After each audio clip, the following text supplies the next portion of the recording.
नमस्कार। ये है किस्सा कहानी कहानियों का अद्भुत संसार, जिसमें मैं वंदना पुरोहित सुना रही हूँ आपको अपनी लिखी कहानी बागवासी जिंदगी। बुजुर्ग यशवंत जी व सुलोचना दोनों अपने बेटों के पास अलग अलग रहकर अपनी ज़िंदगी गुजार रहे थे, लेकिन आज दोनों ने फ़ोन पर ही फैसला कर लिया था कि उसी फेवरेट पुराने कैफ़े हाउस में मिलकर साथ ही कॉफ़ी पिएंगे। सुलोचना ने यशवंत जी के पसंद की नीले रंग की साड़ी पहनी, जो इस उम्र में उनके तजुर्बे और शांत स्वभाव की खूबसूरती निखार रही थी। दर्पण देख अपनी ही छवि से मुस्कुराकर पर्स उठा कमरे से निकली और छोटी बहू को कह दिया, मैं थोड़ी देर बाहर जाकर आ रही हूँ।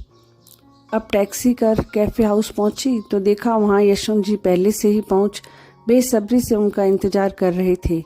दोनों की आंखें एक दूसरे को देखते ही नम हो गई। महीने भर बाद दोनों इस बार मिले थे।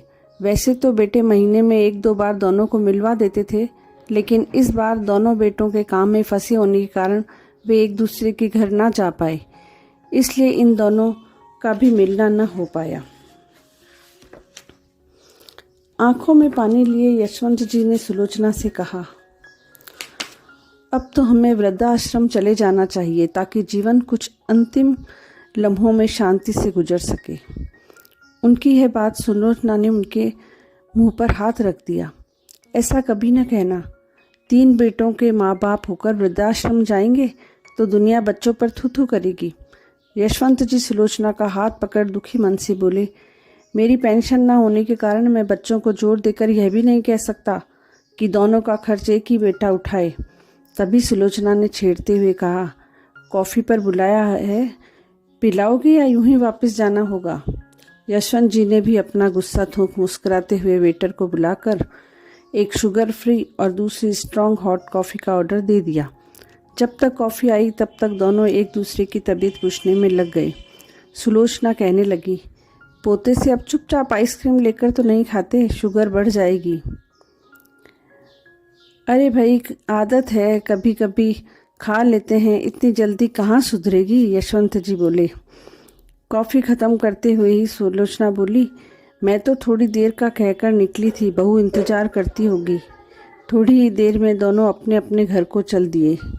सुलोचना मन ही मन दुखी हो रही थी कि इस वृद्धावस्था में पति के पास रहकर उनका ख्याल रखती, लेकिन यशवंत जी के रिटायरमेंट के बाद बच्चों ने यही तय किया था कि पापा मम्मी अलग अलग महीने तीनों बेटों के यहाँ रहेंगे। बोझिल सी सुलोचना टैक्सी से उतरकर घर में पहुंची तो बहू ने कहा, मम्मी कहीं दूर चले गए थे क्या? चेहरे पर थकान है। सुलोचना ने संभल कर हाँ कह दिया और अपने कमरे की ओर बढ़ गई। मन ही मन यशवंत जी की वृद्धाश्रम की बात को लेकर चिंतित भी थी, लेकिन उन्होंने रात भर करवटें बदलते बदलते तय कर लिया था कि वह बहू बेटों से बात कर यशवंत जी के साथ ही तीनों बेटों के यहाँ बारी बारी रहेगी। ये बागवां वाली जिंदगी से वे दोनों अब ऊब चुके थे।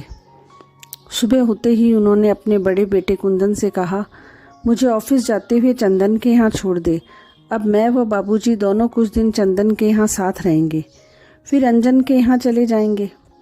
कुंदन और बहू माँ के इस बदलाव को देखकर समझ गए थे कि कुछ न कुछ बोलने वाली माँ आज बाबूजी के बुढ़ापे में उनका साथ देना चाहती है। कुंदन और बहू की आंखों में पानी आ गया। बोले, माँ, हम अपनी ज़िंदगी में इतने मशगूल हो गए कि आप दोनों के साथ के बारे में तो हमने सोचा ही नहीं। माँ, हमें क्षमा कर दो, आप और बाबूजी अब हमारे पास ही रहो। सुलोचना जी बोली, अभी तो मुझे बाबूजी के पास छोड़ आओ, मैंने अपना सामान पैक कर लिया, वापस अब यहाँ रहने आऊँगी तब बाबूजी के साथ ही होंगे। कुंदन ने माँ का सामान उठाया और सभी कार में बैठ गए। दूसरे बेटे चंदन के घर लॉन में मायूस सुस्त से बैठे यशवंत जी को जैसे ही कुंदन की कार का हॉर्न सुनाई दिया, उन्होंने गर्दन घुमाकर मेन गेट की ओर देखा और सोच में अखबार उठाकर कमरे की ओर जाने लगे। तभी कार की डिक्की और दोनों गेट की आवाज़ आने पर फिर पलट कर देखा तो सामने अपनी अर्धांगिनी सुलोचना को सामान सही देखकर उनके चेहरे की तनाव भरी लकीरें खुशियों की मुस्कुराहट में बदल गई। उनके बेजान से वृद्ध शरीर में युवाओं सी फुर्ती आ गई। मुस्कुराते हुए तेज कदमों से चल वे अपनी सुलोचना का स्वागत करने उसके निकट जहाँ पहुँचे। अपनी नज़रों से ही एक दूसरे को आश्वस्त कर जीवन की शाम को साथ गुजारने के वादे को निभाने के लिए दोनों साथ साथ कदम बढ़ा लॉन की कुर्सियों पर बैठ गए। यशवंत जी ने सुलोचना का हाथ थाम फिर कभी अलग न होने का वादा किया। सुलोचना की नम आंखें अपने जीवन साथी के साथ को महसूस कर रही थी। धन्यवाद। ये कहानी इतनी ही। ये कहानी आपको कैसी लगी कमेंट बॉक्स में ज़रूर बताइएगा। धन्यवाद।